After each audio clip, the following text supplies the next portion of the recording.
জলপাইগুড়িতে নারকেল গাছ নিয়ে দুই পড়শির বিবাদ। কেন আপনাদেরকে দেখাই একবার। এদিকে মিশ্র পরিবার ও এদিকে সূত্র পরিবার, আর উঠোনের মধ্যে পড়ে গিয়েছে এই নারকেল গাছ। তা নিয়ে দুই পড়শির বিবাদ, এবং এই বিবাদের জল গড়িয়েছে হাইকোর্ট অবধি।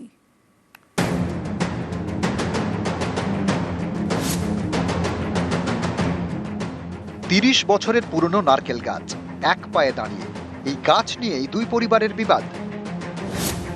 একদিকে মিশ্র পরিবার, আরেকদিকে সূত্রধর পরিবার।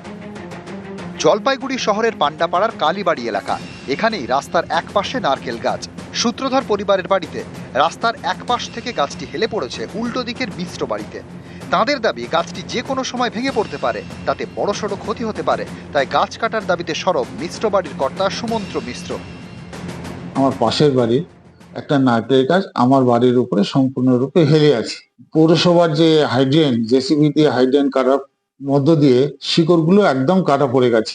যে কোনো সময় যদি একটা ছোট্টখাটো হাওয়া যদি একটা ঠেলা দেয়, গাছটা ভেঙে আমার বাড়িতে পড়ে যাবে।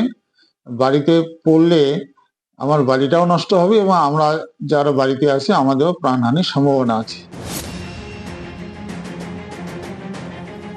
গাছ নিয়ে বিবাদে জল গড়ায় শেষমেশ কলকাতা হাইকোর্টে। নারকেল গাছ কাটার দাবিতে প্রথমে স্থানীয় কাউন্সিলরের কাছে যান সুমন্ত্র মিশ্র। তারপর মামলা করেন কলকাতা হাইকোর্টের জলপাইগুড়ি সার্কিট বেঞ্চে। গত এপ্রিলে গাছ কেটে ফেলার জন্য পুরসভাকে নির্দেশ দেন বিচারপতি অমৃতা সিনহা। গাছটা কি ক্ষতি করছে সেটাও আমরা জানি না, তো ওকে গাছটা কেন কাটতে হবে সেটাও জানি না। আইন আদালত যেটা করবে সেটা করতে হবে। 23 এপ্রিল হেলে পড়া নারকেল গাছ কেটে ফেলতে জলপাইগুড়ি পুরসভাকে নির্দেশ দেয় হাইকোর্ট। তারপর প্রায় 1.5 মাস কেটে গিয়েছে। আজও গাছ আছে গাছের জায়গায়।